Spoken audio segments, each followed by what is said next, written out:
Welcome to the Not Your Average Runner podcast. If you're a woman who is midlife and plus-sized and you want to start running but don't know how or if it's even possible, you're in the right place. Using proven strategies and real-life experience, certified running and life coach Jill Angie shares how you can learn to run in the body you have right now. Hey Rebels! You are listening to episode number 33 of the Not Your Average Runner podcast. I'm your host, Jill Angie, and we have a lot on our plate today. First off, I have a really quick question for you, and then I'm going to teach you how to coach yourself for real. And then I'm going to go into my latest obsession, which is super fun and exciting this week, as always.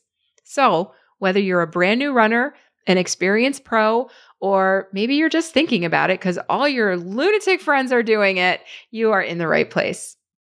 Now, before we dive into how to coach yourself, I have a really important question for you. And that is, are you enjoying the extra interviews on Saturdays? I would really love to know if this is something you want me to continue, and if you prefer to get them on Saturdays like we've been doing, or if you like them on, say, Mondays or Tuesdays. So if you have an opinion or a suggestion for a guest, I would love for you to head over to my website and fill out the contact form with your comments, because I'm working really hard to make this podcast valuable for you, and I want to know what else I can do. Okay, are you ready? I am going to teach you how to coach yourself today. And I use this process with my clients in Run Your Best Life all the time, and it has been life-changing for many of them.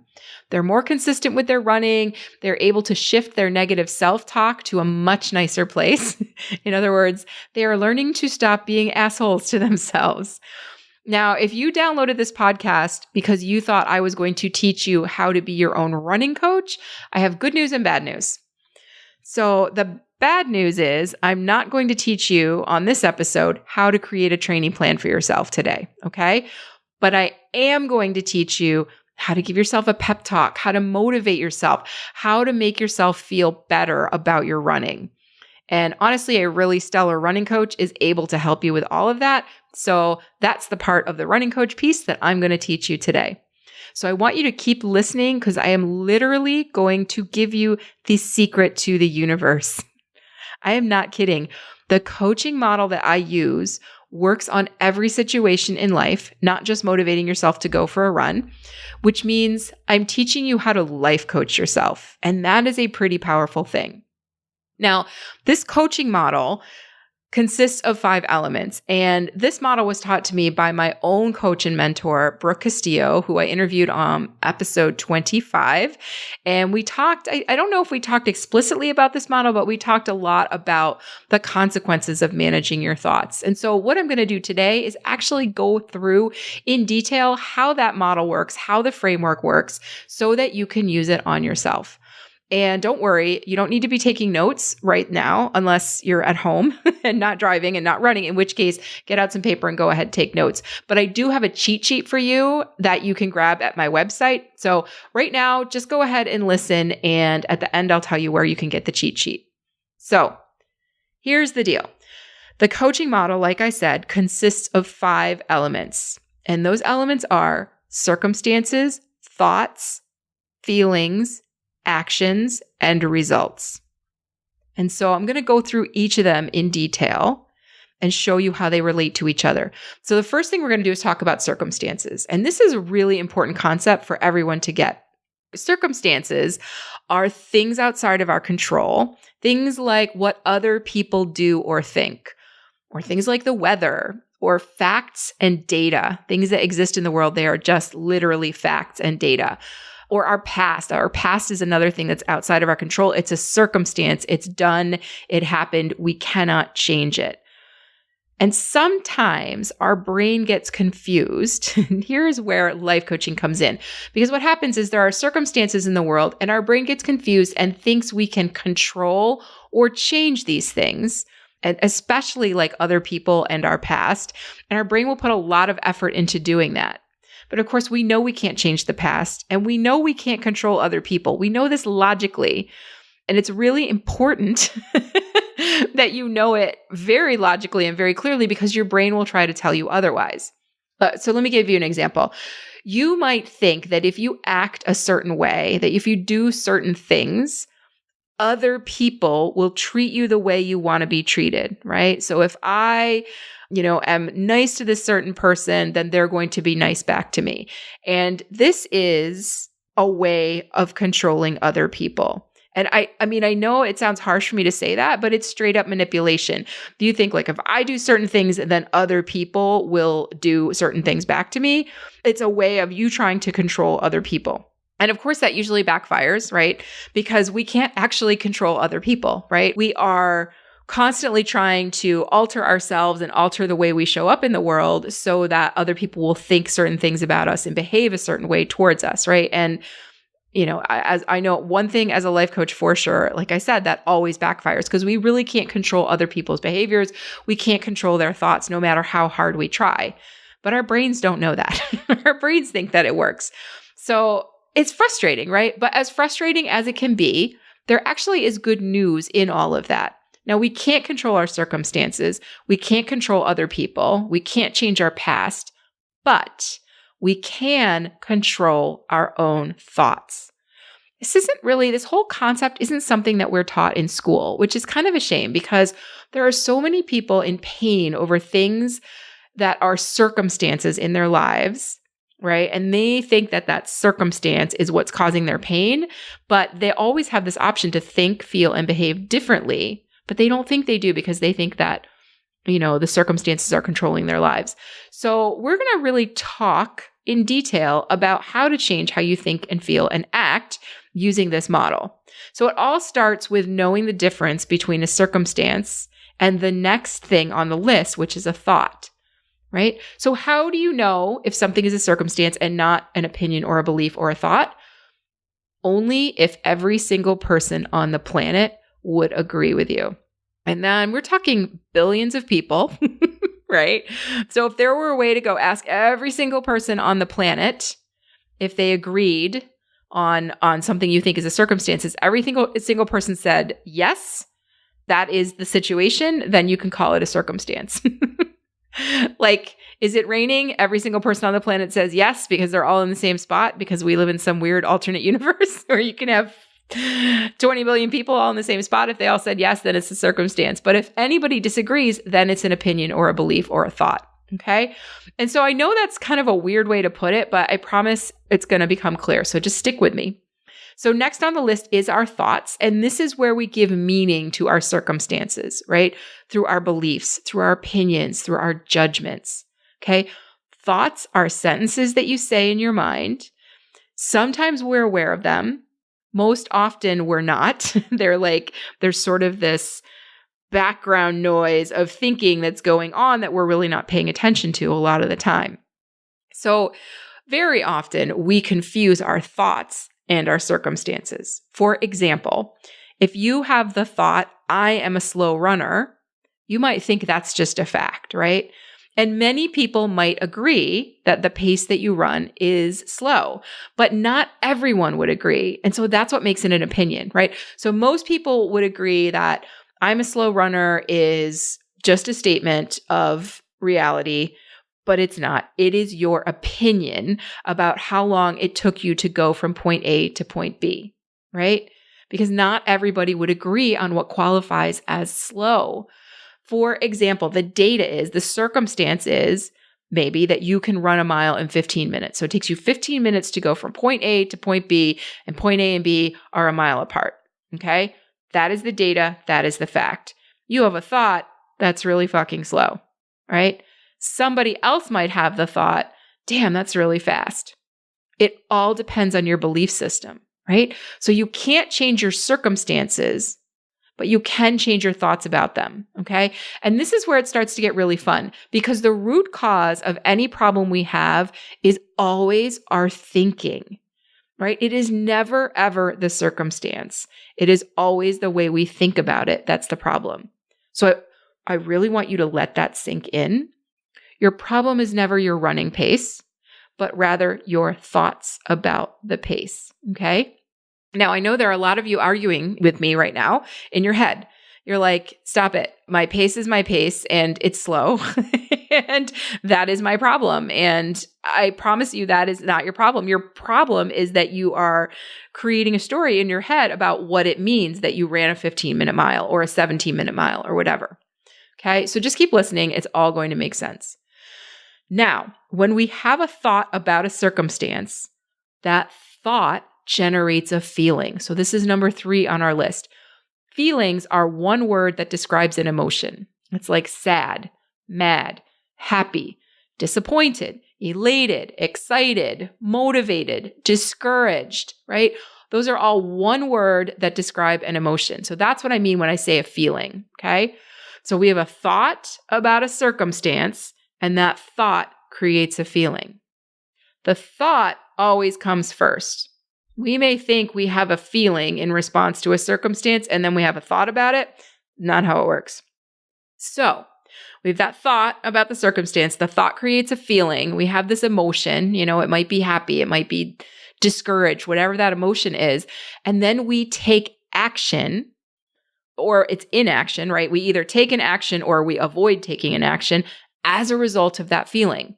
Okay. So let me drive that point home. Everything that we do in life is driven by a feeling or the desire to avoid a feeling. So sometimes, we have a thought that creates a feeling of frustrated, and we don't want to feel frustrated. So we do things to avoid feeling that way, right? So our actions create our results. Okay. So the feelings drive our actions. We take a bunch of actions, or we avoid taking action, which is called inaction, right? And that creates our results. So basically, this is how it works. Things happen in the world. We have thoughts about those things. We feel a certain way. This drives an action, and that gives us our result. And here's the best part. The results we get almost always prove that original thought. So I'm going to try an example with you. So let's say that the circumstance is you finished your first 5K in 45 minutes. Okay. So that's literally the data, right? You cross the finish line and the clock says 45 minutes and 0 seconds. Okay. You will have thoughts about that, right? Of course you will. Many, many thoughts, right? And they could be anything from, yay, I finished, to, damn it, I'm so fucking slow. Okay. And everything in between. Now, if you choose the thought, yay, I finished, you are likely going to feel very pleased or excited about it, right? So the circumstance is you ran the 5K in 45 minutes, you think to yourself, yay, I finished, and you're feeling excited. And when you feel excited or pleased about that, you are more likely to take the action of continuing to run, continuing to train for races, and the results of all those actions will be finishing more races, okay? Now, that's kind of fun, right? So you're thinking the thought, yay, I'm finished. You feel excited. You keep running and you end up doing more races. Now, if you think the thought, damn it, I'm so fucking slow, right? So 5K, 45 minutes, same circumstance, different thought. Damn it, I'm so fucking slow. What are you going to feel, right? You're likely to feel kind of discouraged, disappointed, frustrated, right? And when you feel those things, when you feel discouraged, are you more or less likely to go out there and keep training? Well, the answer is you're less likely to run consistently. And when you're not running consistently, you don't get faster. And that really proves your original thought of, damn it, I'm so fucking slow, right? So when you start with the thought that's, not happy about your pace, you create a result of not getting any faster. Like it works like magic like this every single time. So in both situations, our thinking is really creating that result. Okay. The circumstance is the same. The thoughts we have about it are driving everything. And when you have these, it gets you into a cycle of either, being more consistent with your running and getting better and better at it, or getting, not getting better at it because you're thinking in such a way that's driving you not to train. And this is so important for runners to understand, because so often my clients come to me and they're like, I don't know, I'm just not motivated. And it's because they're literally thinking the thought, I'm not motivated. They feel discouraged. They don't go out and run, and they run less. They're less motivated, right? So the motivation comes from your thoughts. So if you're trying to give yourself a pep talk, the key is to figure out, what are you thinking that's making you feel shitty? And what do you want to think to make you feel more excited to run, more motivated to run? Okay. I mean, this is a really powerful thing to understand because it puts everything in your control. It means when you run a race, no matter what your finish time was, you get to feel however you want about that race. Okay. Or to use a weight example, if you are somebody who weighs yourself regularly, if you are in control of your thoughts, you do not have to be mad at yourself if you've gained weight, right? And we've all been there, like get on the scale and you're like, I don't understand. I've been working so hard. The scale is not moving. I'm so mad. I'm so frustrated. But if you have control over your thoughts, you don't have to feel that way. You can work to create a belief system that serves you rather than one that makes you feel shitty all the time, right? You can go out in public in a sleeveless shirt, even if your arms have visible fat. Like this is what you can do when you're in control of your thoughts. You can say no to people when you don't want to do something instead of trying to manipulate them into liking you by pleasing them and doing whatever they say. Okay. You can ask for things that you want when you're in control of your thoughts. You can actually love yourself without having to change a thing. And that is so powerful. So I think this is really important. And I want you to understand this. And I want you to really spend some time thinking about it. Most people believe that their feelings, their emotions are a result of the circumstances in their lives. Okay. Now, I just taught you that your thoughts create your feelings. Most people don't know this. So now that you know this, first of all, you have an edge. You have a leg up on everybody else in the world because other people just believe that they're at the mercy of their circumstances. And you now know that's not true. But let's use an example. Okay. So let's say that your spouse says something to you and you feel insulted. Okay. So spouse says words, you feel insulted. He or she might say, why are you still so slow? You've been running for 6 months and you should be faster by now. Okay. So the circumstance is the words that your spouse said, but those words are not what makes you feel insulted. It is your thought about what they said that is creating that feeling, right? You might have a thought, how dare they say that? They shouldn't have said that. If they love me, they wouldn't say that. Or that was really rude, right? All of those things you might think, those are thoughts in your head. They are opinions you have. They are judgments. They are beliefs that you have. Those things are not circumstances. The circumstance is the words that came out of your spouse's mouth. And then everything else is your story about it. And when you think those things, how dare they? That was really rude, right? When you think those things, you feel insulted. Of course you do. I would. If I spent time thinking that was really rude, I would feel insulted as well. But here's the deal. Your spouse didn't insult you. They said words that you decided to interpret as insulting. And I know that, you're probably sitting there going, yes, but insults are insults, right? No, that's the thing. Words are neutral until we give them meaning. Okay. And why is this so important for you to understand? I mean, you can't change what someone did in the past. You can't change what they might do in the future. You can't change anything like that. But where you do have control, where you have all the power is how you decide to think about it. Okay. So if you choose the thought, they insulted me, you're going to feel like shit. And you're probably going to act in a way that doesn't improve your relationship with your spouse, right? You won't communicate well. You might sulk. And the result will be you continuing to believe that they're insulting you, don't respect you, and support you. Okay? There is no upside to thinking this way. Okay. And I'm not saying I want you prancing through meadows of daisies like a unicorn, right? Like this is not all about putting on rose-colored glasses.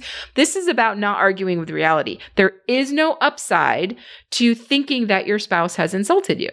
I mean, even if everyone in the world could agree that your spouse insulted you, where is the value in you believing it, right? It just makes you feel like shit when you think that thought. There's no value in it. So this is where you can change things.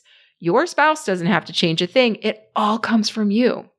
You could choose to believe that your spouse is just confused about how running works, right?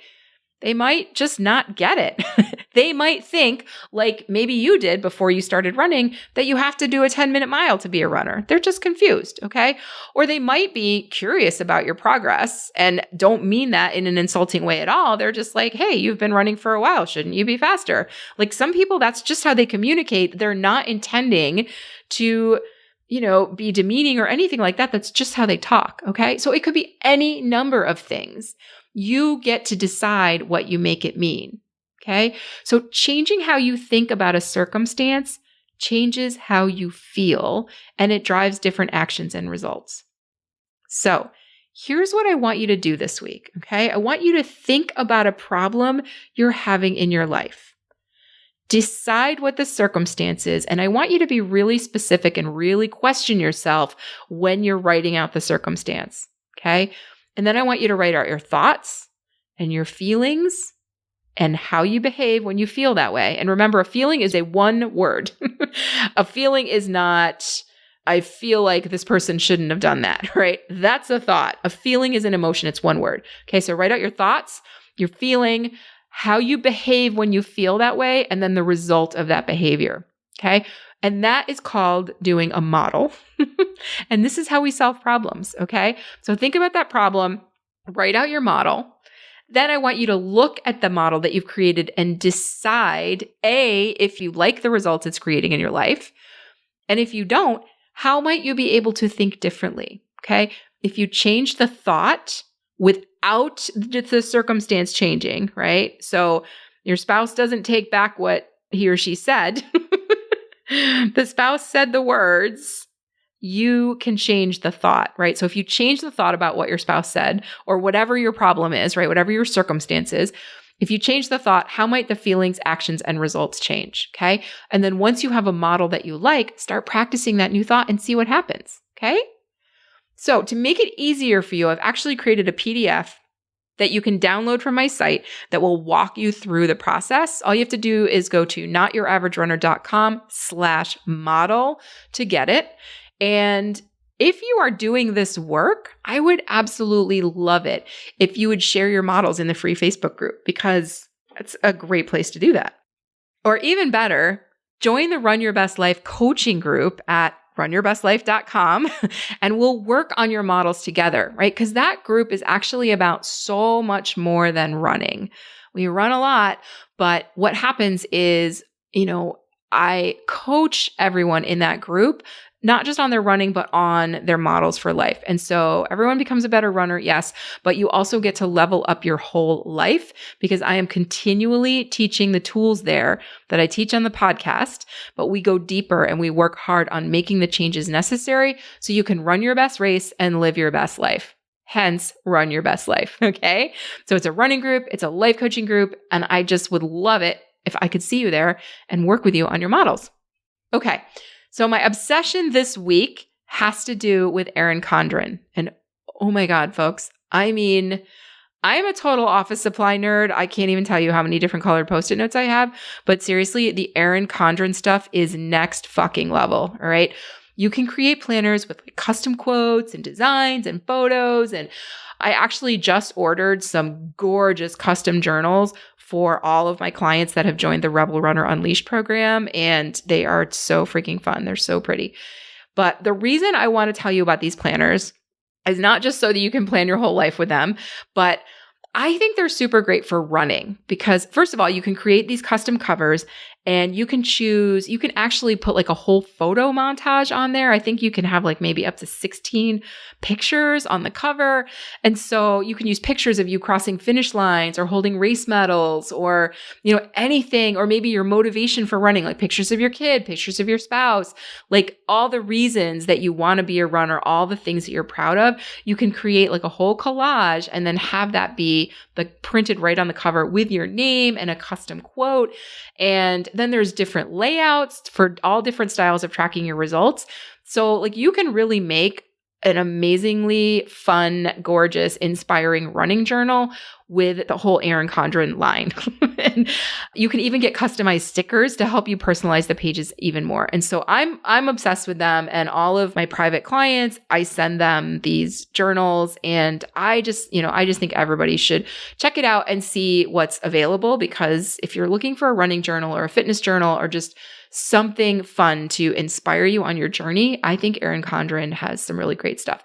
And I don't get anything for pimping this out. I just love it. I just absolutely love it. So I think it's just one more way to make running fun and interesting. And I hope you are intrigued and check them out. All right, that's it for this week, Rebels.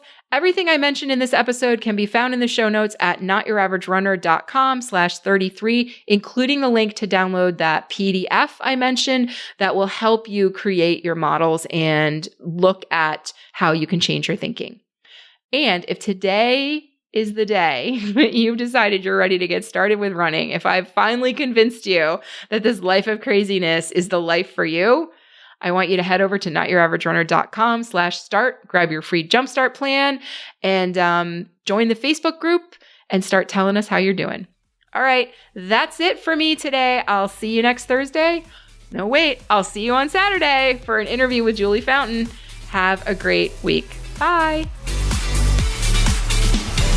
Thanks for listening to this episode of the Not Your Average Runner podcast. If you liked what you heard and want more, head over to www.notyouraverage.runner.com to download your free 1-week jumpstart plan and get started running today.